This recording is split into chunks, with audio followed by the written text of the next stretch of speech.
ಈಸಿಯಾಗಿ ಸಾಂಬಾರು ರೆಸಿಪಿ ಮಾಡೋದಕ್ಕೆ ಟೊಮೆಟೊ, ಬದನೆಕಾಯಿ, ಬೀನ್ಸು, ಮುಲ್ಲಂಗಿ, ಈರುಳ್ಳಿ ನನ್ನ ಹತ್ರ ಇರೋ ತರಕಾರಿ ಎಲ್ಲ ತೊಗೊಂಡಿದ್ದೀನಿ. ನಾನಿವತ್ತು ಬೇಳೆ ಸಾಂಬಾರಿಗೆ ಹೆಸರುಬೇಳೆ 2 ಹಿಡಿ ಮತ್ತು ತೊಗರಿಬೇಳೆ 2 ಹಿಡಿ. ನಮ್ಮನೆ ಸಾಂಬಾರಿಗೆ ಇಷ್ಟು ಸಾಕು. ಒಂದು 4 ಜನ ತಿನ್ಬೋದು. 2 ಟೈಮ್ಗಾಗುತ್ತೆ ನನಗೆ.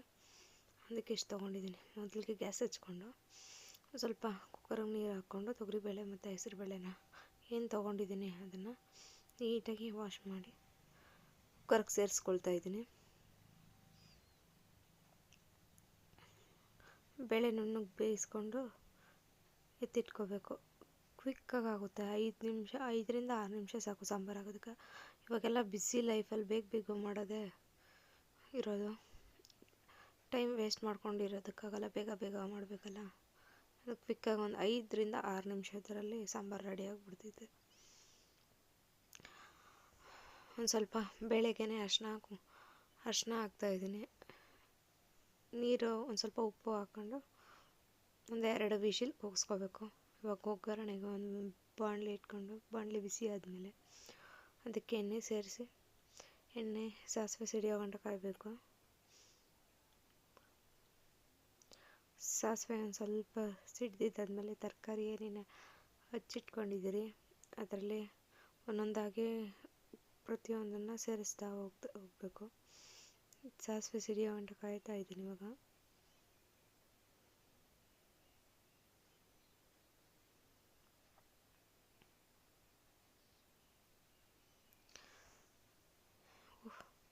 ಫ್ಲೇಮ್ ಬಂದು ಮೀಡಿಯಮ್ ಫ್ಲೇಮಲ್ಲೇ ಇಟ್ಕೊಂಡು ಒಗ್ಗರಣೆಗೆ ಇಟ್ಟಿದ್ದೀನಿ.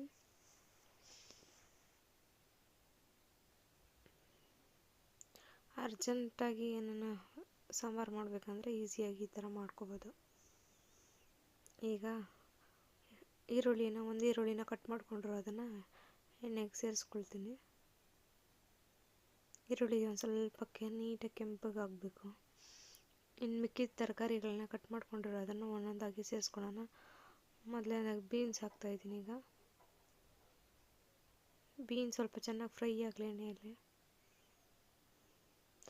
ಮುಲ್ಲಂಗಿ ಒಂದು ಕಟ್ ಮಾಡಿಟ್ಕೊಂಡಿದ್ದೆ ರೌಂಡಾಗಿ, ಅದನ್ನು ಸೇರಿಸ್ಕೊಳ್ತಾ ಇದ್ದೀನಿ.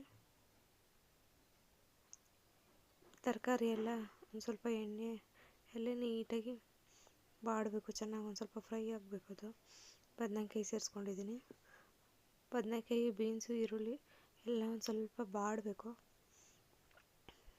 ಚೆನ್ನಾಗಿ ಎಣ್ಣೆಯಲ್ಲಿ. ಒಂದು ಸ್ವಲ್ಪ ಚೆನ್ನಾಗಿ ಅದು ಒಂದು ಸ್ವಲ್ಪ ನೀಟಾಗಿ ಬೇಗ ಎಣ್ಣೆಯಲ್ಲೇ ಫ್ರೈ ಆಗಿಬಿಟ್ರೆ ಬೇಗ ಬೆಂದ್ಬಿಡ್ತೈತೆ. ತರಕಾರಿ ಎಲ್ಲ ಬೇಗ ಬೆಂದ್ಕೊಳ್ತದೆ.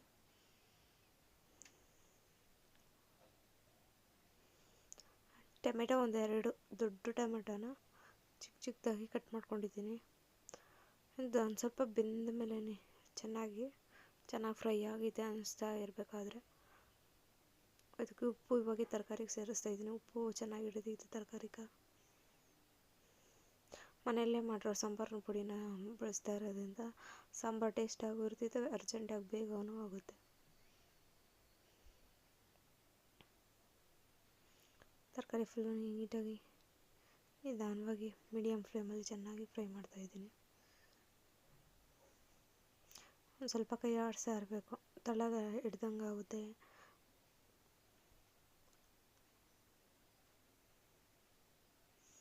ಒಂದು ಸ್ವಲ್ಪ ಫ್ರೈ ಆಗೈತೆ ಅಂತ ಅನಿಸ್ಬೇಕಾದ್ರೆ ಒಂದು ದೊಡ್ಡ ಟೊಮೆಟೊ, ಒಂದು 2 ಟೊಮೆಟೊ ಸೇರಿಸ್ತಾಯಿದ್ದೀನಿ. ಬೇರೆ ಹುಳಿ ಏನು ಸೇರಿಸಲ್ಲ ನನ್ನ ಸಾಂಬಾರಿಗೆ, ಅದಕ್ಕೆ ಬರೀ ಟೊಮೆಟೊ ಮಾತ್ರ ಹಾಕಿ ಚೆನ್ನಾಗಿ ಫ್ರೈ ಮಾಡ್ತಾ ಇರೋದು.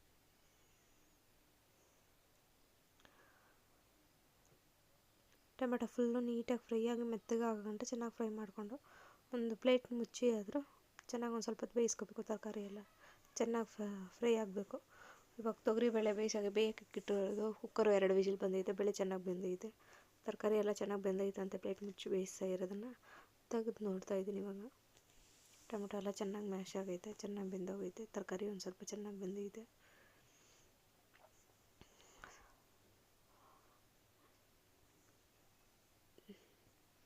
ಇವಾಗ ಸಾಂಬಾರು ಪುಡಿ ಸೇರಿಸ್ತಾ ಇದ್ದೀನಿ, ಒಂದು 2 ಸ್ಪೂನು.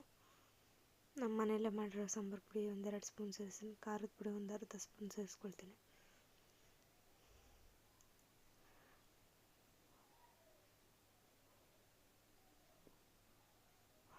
ಬೇಳೆ ಬೇಯಿಸ್ಕೊಂಡಿರೋದನ್ನು ಹೆಸರುಬೇಳೆ ಮತ್ತು ತೊಗರಿಬೇಳೆ ಕುಕ್ಕರಲ್ಲಿ ಬೇಯಿಸಿಟ್ಟು ಇಟ್ಕೊಂಡಿರೋದನ್ನು ಪ್ರೆಷರ್ ಇದು ಮಾಡಿ ತೆಗೆದು ಇವಾಗ ಸೇರಿಸ್ತಾ ಇದ್ದೀನಿ. ಫುಲ್ಲು ನುಣ್ಣಗೇನು ಬೇಯಿಸಿಲ್ಲ ಬೇಳೆನ, ಬೇಳೆ ಒಂದು ಸ್ವಲ್ಪ ಬಾಯಿಗೆ ಸಿಗಂಗೂ ಬೇಯಿಸಿದ್ದೀನಿ. ಫುಲ್ಲು ಮ್ಯಾಶ್ ಆಗಿಲ್ಲ, ಬೇಳೆನೂ ಸಿಗುತ್ತೆ, ಒಂದು ಸ್ವಲ್ಪ ತೆಳ್ಳಗೆ ಬಂದಿದೆ, ಬೇಳೆ ಕಾಣಿಸ್ತಾ ಇದೆ ಸಾರಲ್ಲಿ. ಬೇಳೆ ಫುಲ್ಲು ಮ್ಯಾಶ್ ಆಗಿಬಿಟ್ರೆ ಅದು ಸಾಂಬಾರು ಥರ ರಸಮ್ ಥರ ಆಗ್ಬಿಡ್ತೈತೆ. ಅದಕ್ಕೆ ಒಂದು ಸ್ವಲ್ಪ ಬೇಳೆ ಥರ ಇದು ಮಾಡಿದ್ದೀನಿ, ಬೇಯಿಸ್ಕೊಂಡಿದ್ದೀನಿ. 2 ವಿಷಲ್ ಅಷ್ಟೇ. ಹೆಸ್ರುಬೇಳೆ ಹಾಕಿರೋದ್ರಿಂದ ಟೇಸ್ಟು ಇನ್ನೂ ಸೂಪರಾಗಿರ್ತೈತೆ.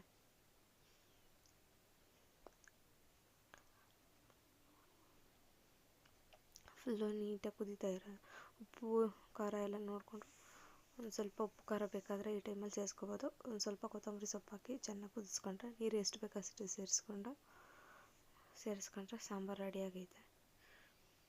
ಬಿಸಿ ಬಿಸಿ ಅನ್ನದ ಜೊತೆ ಆರಾಮಾಗಿ ಸಾಂಬಾರು ತಿನ್ಬೋದು, ಮುದ್ದೆಗೂ ಆಗುತ್ತೆ.